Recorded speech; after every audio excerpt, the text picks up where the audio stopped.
Bonjour à tous. Aujourd'hui, on va parler du fait que la philosophie, c'est antiquinant, ennuyeux, rébarbatif, austère. N'est-ce pas, Martine Gasparov et Émilie Boudet? Bonjour. Bonjour. Alors, la philo, quelle idée? Sexy.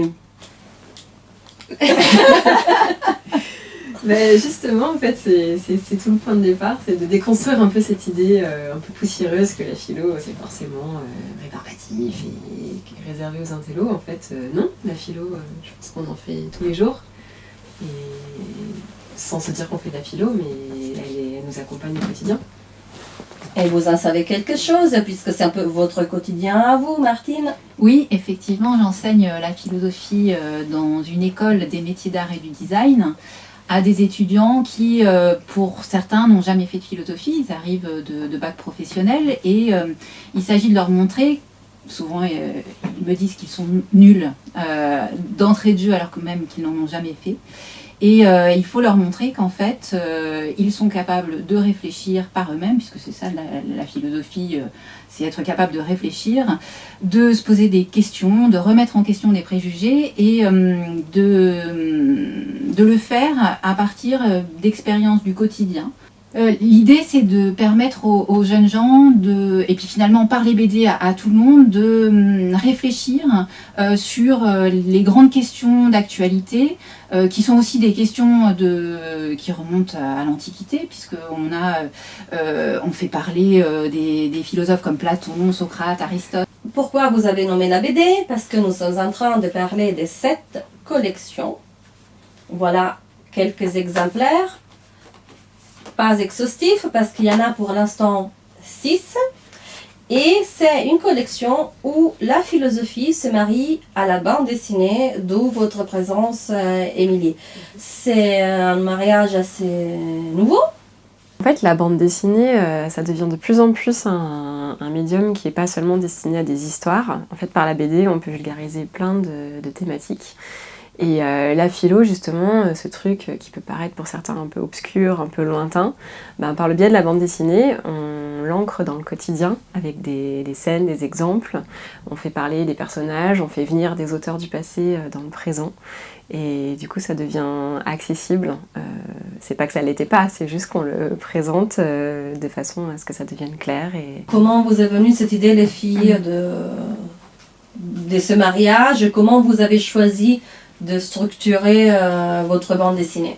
Alors, ces livres sont la rencontre de 2 éditeurs, Belin et la boîte à bulles. Belin est un éditeur éducatif et la boîte à bulles un éditeur de BD. Et l'idée, c'était de mettre en BD le programme de terminale, les notions du programme de terminale. Mais ces notions sont des notions qui finalement concernent un peu tout le monde, la question de la justice, de la vérité, de la liberté, du bonheur, de la religion. Et on les aborde avec des chapitres effectivement assez courts, qui sont à la fois des mises en situation de problèmes et des textes qu'on va aussi en quelque sorte... comment est-ce qu'on peut dire, mettre en scène, effectivement, de manière narrative, pour permettre une lecture plus fluide et vraiment que ça résonne avec les problèmes qui sont les nôtres aujourd'hui, maintenant. Et beaucoup de questions aussi. Oui. Chaque chapitre, en fait, c'est des questions. C'est pas des livres qui viennent dire c'est comme ça qu'il faut penser. C'est des livres qui amènent les gens à se poser des questions. Mais il n'y a pas forcément les réponses toutes prêtes.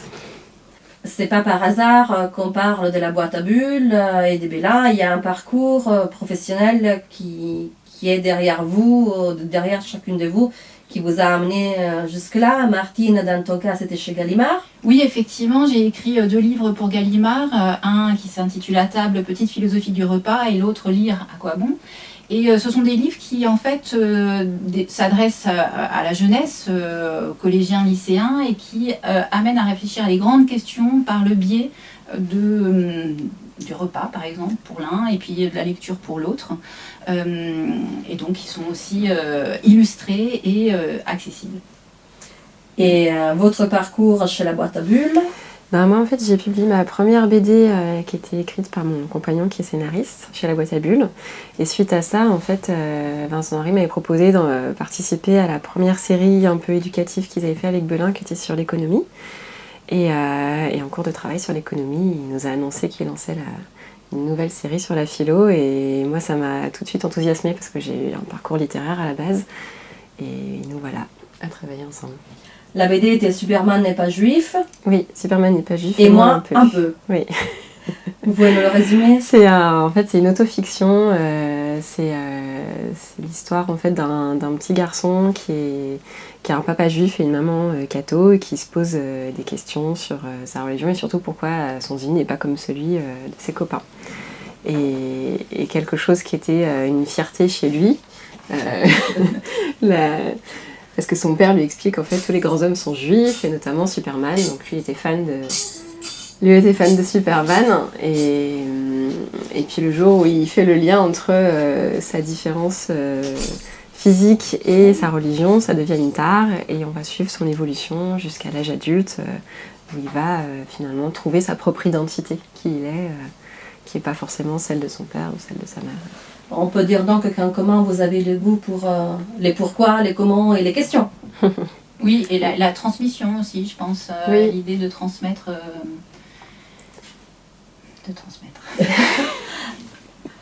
Pour l'instant donc, 6 volumes dans cette collection Toute la philo en BD. Il va y en avoir combien au total? 16.